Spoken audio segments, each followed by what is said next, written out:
Hi, fourth grade. This is Miss McDuffie. I hope that you're enjoying your read-a-rama at home. I know this is a little bit different, but I hope that you're cozy and enjoying yourself and you're in PJs and maybe drinking some hot chocolate. I'm by my Christmas tree at home and I've got the fire going. And I'm going to be reading you today a book called A Christmas Spider's Miracle. And it is a story coming out of Ukraine, a Christmas story. So I hope you enjoy. Long ago, in the land of old Ukraine, there was once a winter so bleak and so cold that the peasant folk feared it might never end. The little villages and farms shivered under a frozen mantle of deep snow. The pale sun made little difference as the cold nights grew longer and longer. Folks barely could wait until Christmas Eve, that long cold night when everyone would light candles, to fill the darkness with hope. Oh, how they'd feast and dance and make such merriment to celebrate the coming of Christmas, for it was only then that when the sun would return to lengthen and warm the coming days. At the edge of the forest, in this bleakest of winters, there lived a mother spider who knew nothing of Christmas. She had set up housekeeping with her children in a small fir tree, for she did not think it safe to go living in a house. People did not take kindly to spiders, though she didn't understand why. Spiders rid houses of pests like flies and moths. But alas, that was the way of things, so Mother Spider did her best to weave her webs and to feed her children. Soon it was the day before Christmas, and as the dark afternoon waned into dusk, promising an even colder night, Mother Spider became worried.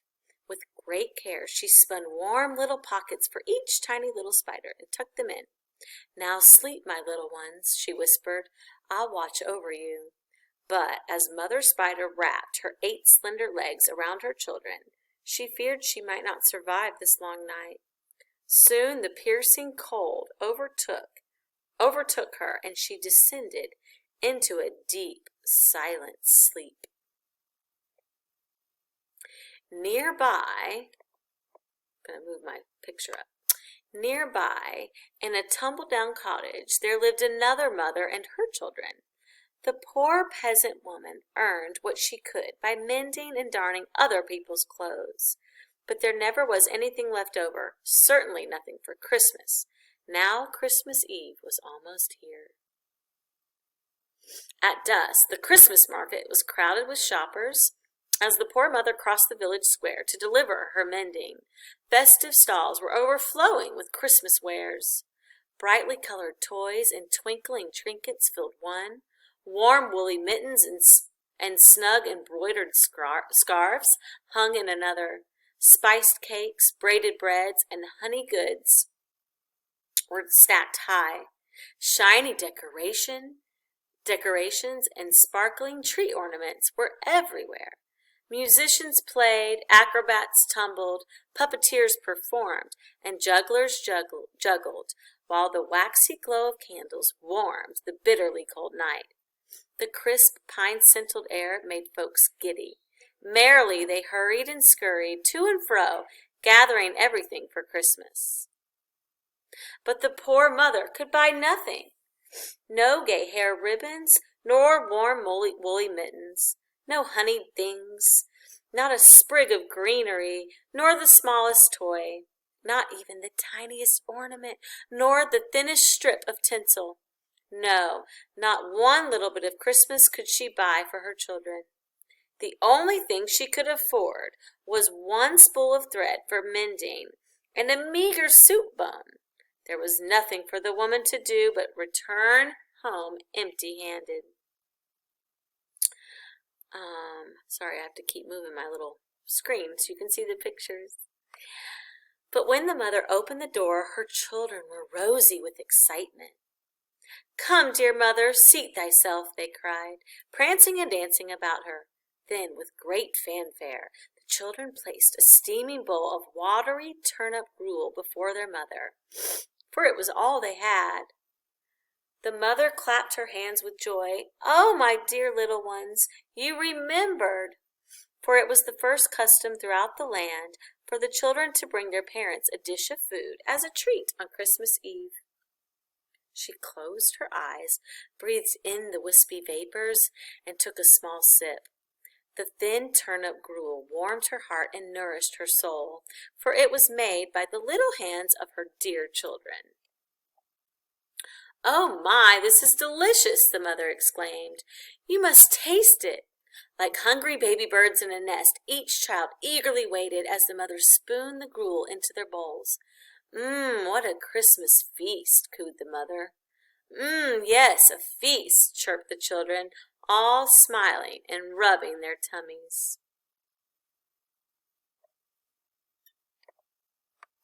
That Christmas Eve, as the poorest mother tucked her children into the thin quilt that she'd sewn from scraps, she whispered, "Now sleep, my little ones.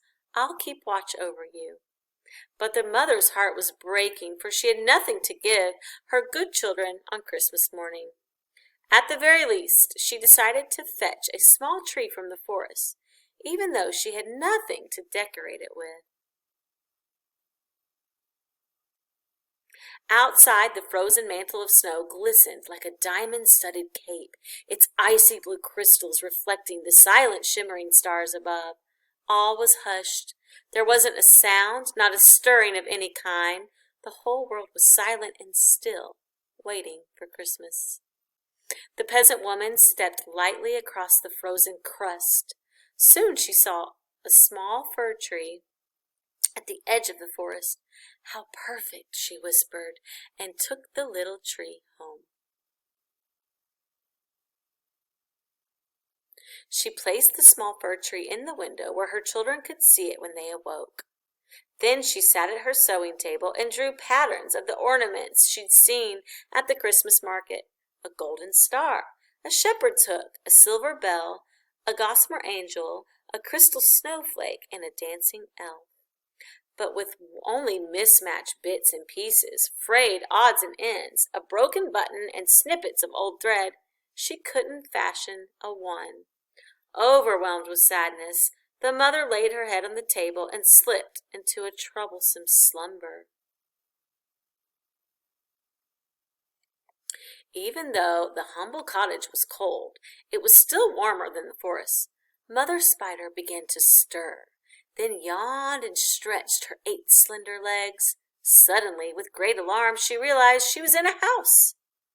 Her first thought was to gather her little spiderlings and flee, but when she saw the children sweetly nestled together under the thin quilt of scraps, her fear vanished. She dropped down for a closer look. Being an expert weaver and spinner herself, she couldn't help but admire the fine stitching, the masterful darning of each hole, and the exquisite mending of every tear. And being a mother herself, she couldn't help but cover an exposed toe, slip a nightcap over a tiny little ear, and tug the thin quilt up under a little chin. Mother Spider felt a kinship to the sleeping peasant woman. "We are the same," she whispered. "Two mothers trying to keep our children warm on this cold, cold night. You have saved mine from freezing. Perhaps I can repay you with kindness." With a true artist's sense of design and an expert knowledge of all things woven and spun, the mother spider studied the peasant woman's drawings and patterns. She examined the bits of thread, the broken button, the frayed snippets. Then, gathering everything, she scurried back to the little fir tree. Suddenly, in the corner of the windows, a fluttering moth came to her eye. "Oh my," sighed the spider, "the last thing this poor woman needs is more moth holes to mend." Quickly, she dispatched the moth, wrapped it up for tomorrow's dinner, and then set on for her spinning. On that night of nights, that Christmas Eve was so very long ago, one busy little spider darted back and forth, over and under, in and out, around Around and through, up and down, to and fro, hurrying and scurrying, silently weaving and spinning by soft starlight. Above the starry heavens shone down on one tumble-down cottage, silently keeping watch over all who dwelt within. On that long-ago Christmas day, the morning sun rose strong and brought through the windows. With each ray of sunlight, the spider's spinnings and weavings began to shimmer and glimmer like a tapestry of gold and silver. A humble mother and her children stood in silent wonderment at the miraculous sight before them. First, a shepherd's hook appeared with a bit of red thread. Then a silvery bell began to shine. Above it was a delicate silken angel floating. Next, a snowflake woven with bits of white thread sparkled like a crystal, while a merry elf danced with a button for a hat. And finally, a radiant golden star shone atop the tree like a crown. As her children's light eyes gleamed, the mother's tears glistened. This was Christmas. Christmas was here.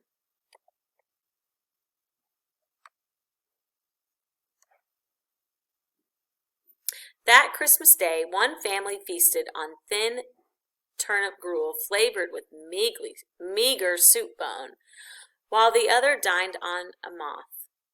But both mothers felt richly blessed, one by the safety of a warm house, and the other by a small spider's Christmas miracle. Even to this day, in the land of Ukraine, if you see a spider on Christmas Day, it will bring you good fortune for the whole year. But just to be sure, Christmas trees across the land all have one very special ornament, a sparkling, jeweled spider.